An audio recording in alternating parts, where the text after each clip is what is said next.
বিশ্ব রাজনীতির মানচিত্রে যখন নানা অস্থিরতা হঠাৎ করে ছড়িয়ে পড়েছে নতুন উত্তেজনা, যুক্তরাষ্ট্রের সর্বশেষ গোয়েন্দা প্রতিবেদন দাবি করছে দক্ষিণ এশিয়ার গা ঘেঁষে চীন গোপনে সাজাচ্ছে সামরিক উপস্থিতির ছক, যার তালিকায় রয়েছে বাংলাদেশও।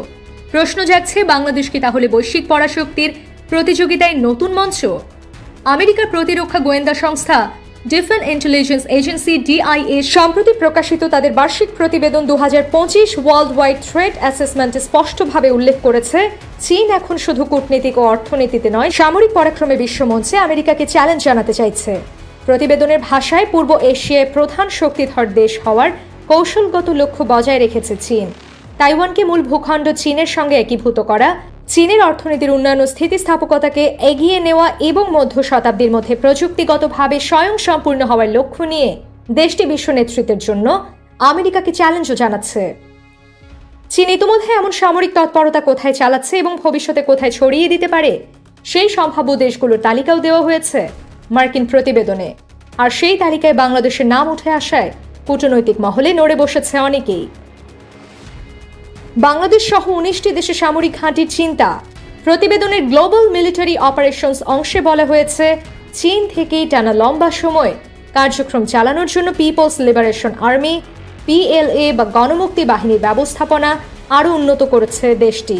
এছাড়া আরও শক্তিশালী বিদেশি সরবরাহ ব্যবস্থা প্রতিষ্ঠা করছে চীন। এই বাহিনীর সেনাদের আরও বেশি দূরত্বে মোতায়েন বজায় রাখার জন্য অবকাঠামো তৈরি করছে।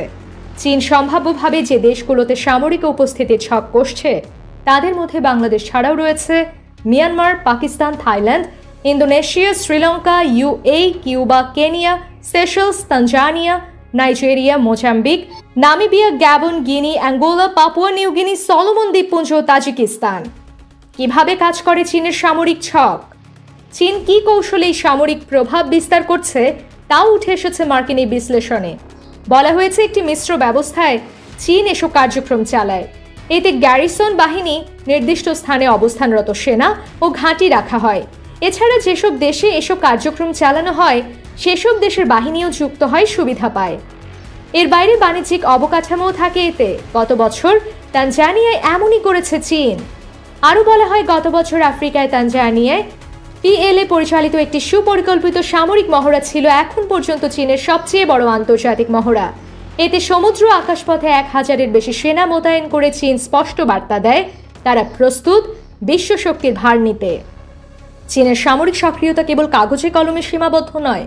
5 এপ্রিল কম্বোডিয়ায় চীনের পিএলএ প্রতিনিধি দল এবং সে দেশের প্রধানমন্ত্রী রিম নৌ ঘাঁটিতে একটি যৌথ লজিস্টিক ও প্রশিক্ষণ কেন্দ্র উদ্বোধন করেন। সেখানে চীনের প্রতিরক্ষা মন্ত্রণালয়ের বক্তব্য যুক্ত হয়েছে।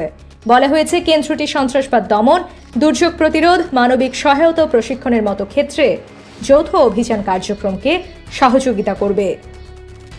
চীন চুপ, বাংলাদেশও নিশ্চুপ। চীন এ বিষয়ে এখনও মুখ খোলেনি। বাংলাদেশের পক্ষ থেকেও এই সম্ভাব্য পরিকল্পনার বিষয়ে কোনো আনুষ্ঠানিক প্রতিক্রিয়া মেলেনি। তবে ভূরাজনৈতিক বিশ্লেষকরা বলছেন, এমন পরিস্থিতিতে বাংলাদেশের জন্য কূটনৈতিক ভারসাম্য রক্ষা করাই হবে সবচেয়ে বড় চ্যালেঞ্জ।